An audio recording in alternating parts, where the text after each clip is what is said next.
everybody to another deep dive. This time, we're looking at failure as a stepping stone to success. You've really given us a lot to work with here. Articles, speeches, even quotes. Looks like we're really going to try to figure out how we can use setbacks to our advantage. Yeah, this is a really fascinating topic, you know? It kind of pushes back against that idea that failure is like the worst thing ever and we should avoid it at all costs. What these sources seem to be saying is that failure, it's not really the opposite of success, it's more like a part of the journey. So it's not about never failing at all because, no, let's be real, that's not going to happen. It's more about how we think about those failures and what we do with them. Exactly. There's this article, Embracing Failure, and the author, Andrea Zanon, she talks about treating failures like market feedback, which I think is really interesting. It is, and I can see why that would resonate, because in business, if a product fails, a smart company doesn't just give up on it completely. They figure out what went wrong, they get feedback, and then they use that to make something even better. Yeah, that's the kind of thinking we need to be using. In all part of our lives, instead of seeing failure as like a personal flaw, we can look at it as information that helps us do better next time. Okay, so I'm seeing how that change in perspective could be really helpful. But how do we actually do that? Like, let's say you have a big setback. What's the first step to turn that failure into something good? Well, a lot of the sources you gave us talk about these really successful people, and they all went through huge challenges to get where they are. Like, did you know Milton Hershey, the chocolate guy? He actually had 4 businesses go bankrupt before he finally made it with Hershey's chocolate. Wow, 4. I knew he had some tough times, but I didn't know it was that many. That really puts things into perspective. Right, and these stories, they're not about making struggle seem glamorous. They're more about showing how important persistence is and believing in yourself. If Milton Hershey had given up after his first failure, or even a second, we wouldn't have all that delicious chocolate. I think what's inspiring about these stories is that they remind us that everyone has setbacks, even the most successful people. So if they can overcome those challenges, then maybe we can too. Yeah, and that's a good point. It's not about comparing yourself to other people. It's about realizing that bouncing back and learning from your mistakes are things that can help everyone reach their goals. So it's not about just pushing forward no matter what. It's about what you said before, being smart about it, using each setback as an opportunity to learn something. Yeah, one of the sources, Failure is Just a Stepping Stone to Success, really talks about how important it is to really examine our failures. We have to take the time to think about what went wrong, why things didn't work out how we thought they would, and learn from that. That makes sense. So how do we actually do that? Let's say something hasn't worked out, like in your career or a personal project or even a relationship. What are some practical steps to take that failure and make something good come out of it? Well, I think a good starting point is to ask yourself some really honest questions. What were all the things that contributed to this not working out? What could I have done differently? And I think this is the most important one. What would I learn about myself, about my strengths and weaknesses from this experience? Yeah, those are really good questions. And I think it takes a lot of self-awareness to even be able to ask yourself those questions. Honestly, without letting your ego get in the way. You're totally right. It's really easy to just get caught up in how you're feeling when you fail, The disappointment, the frustration even, like doubting yourself. But if you want to learn from it, you got to be able to step back and look at it objectively. That makes sense because if you're just reacting emotionally, you might miss out on some really important stuff that could help you avoid making the same mistakes again. Exactly. And Adam Altman, the CEO of ChatGPT, he's quoted in the Xanon article. He talks about how important it is to give yourself more than one chance. He says you never know when luck is going to line up with being prepared. That's interesting. So it's not just about effort and persistence. It's also about being ready when the right opportunity comes along. Right. And a lot of that preparation comes from learning from mistakes, getting better at what you do, and understanding yourself and your goals better. So it's almost like failure can actually make you more likely to succeed, as long as you're willing to learn from it. Each setback is kind of like a course correction, getting you closer to where you want to be. I like that. And it shows how important it is to not let fear stop us from doing things. Like Winston Churchill said, final failure is not fatal.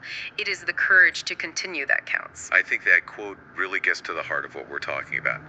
It's not about never failing. It's about having the guts to keep going when things get tough. Pick yourself up, learn from what happened, and try again. And it's important to remember that courage doesn't mean not being afraid. It means doing something even though you are afraid. Because let's be real, we all feel fear. Fear of failing, fear of being rejected, fear of what we don't know. But we can't let those fears stop us from going after what we want. Speaking of fear, I think one of the things that keeps people from taking risks is worrying about what other people will think. The fear of looking stupid or like you don't know what you're doing. Yeah, that's definitely a common one. We live in a world where failure is seen as something shameful. But what really hurts your reputation isn't the failure itself, it's how you react to it. So it's not about pretending you never make mistakes. It's about taking responsibility for them and showing that you've learned. Exactly. If you try to hide your mistakes or blame someone else or get defensive, you just make that negative view of failure even worse. But when you're honest about your struggles and take responsibility and show that you're willing to learn and grow, people respect that. It's about being real, right? People can tell when someone is faking it, but when someone is genuine about their experiences, the good and the bad, it makes them more relatable. Definitely. And I think that connects to the idea that being vulnerable isn't a weakness, it's a strength. When we let ourselves be vulnerable to show our human side, it helps us connect with other people better. Okay, so we've talked about how important it is to change how we think about failure, to analyze our mistakes, and to have the courage to keep going even when we're scared.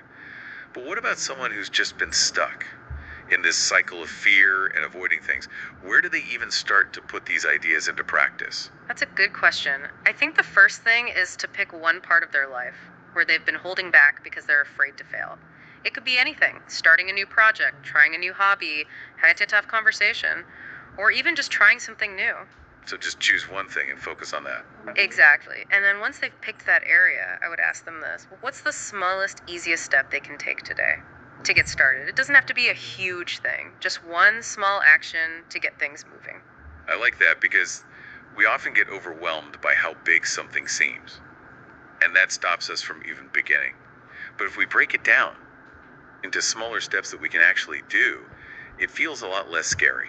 Right. And as we start taking those small steps and seeing ourselves making progress, it gives us momentum and helps us believe in ourselves more. We start to see that we can overcome challenges and reach our goals, even if we trip up along the way. It really does sound like taking that first step is the key. Even if it doesn't work out perfectly, it's still moving you forward, right? Yeah, definitely. And it's important to notice and appreciate those small wins you have along the way. Every step forward, even a tiny one, it's something to be proud of. It's like you're putting little bits of confidence in the bank. Each one adds up, and eventually you have this whole reserve of self-belief to draw on when things get rough. I like that. And as you keep taking action and learning, you'll become more resilient. You'll be able to adjust better, and you'll feel more confident in your ability to handle whatever life throws at you. And that confidence will make it easier to take on even bigger challenges, go after bigger goals, knowing that even if you don't get it right the first time, you have what it takes to try again. Exactly. And as you start to really embrace this idea of growth, you'll start to see failure differently, not as the end, but as a step on the way to success. So as we wrap up this deep dive, what's the one thing you want our listeners to take away from this? I would say, remember that you get to choose how you react to failure. You can let it control you, or you can use it to learn and grow and become even stronger. It's up to you. That's powerful.